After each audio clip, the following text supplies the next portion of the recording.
100%. So we can talk about both if you like. So on the forecasting front, what we're doing is not just taking historical data and then extrapolating that into the Hmm. future, right? Which is really a lot of how forecasting was done Right. previously, right? We look at a seasonality trend in LY and LLY, and then we extrapolate. And so we're using a lot more data, a lot of real-time data. So think of this as being things like real-time weather forecasts or real-time trends, or trends that we can pick up from social media, like Barbie Pink is a great example, right? Picking that up in real time allows you to respond to that.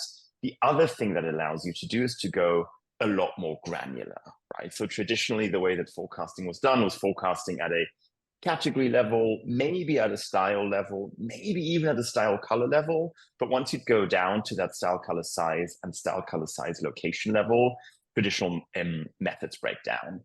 And that's where we're seeing, tremendous impact from from using Syrup and from using an AI first approach is that hyper granular level, coupled with the ability to respond much faster than you traditionally could, right?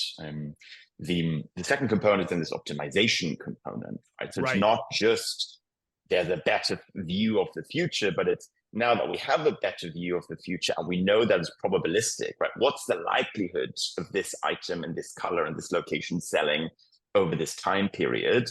We can start optimizing, right? And that's where Carla's point from the beginning comes in. How do we layer in our brands and retailer strategy on top of that, right? Like how do we make sure that we're respecting store capacity, that we're respecting business logic, pre-packs, bundles, markdowns?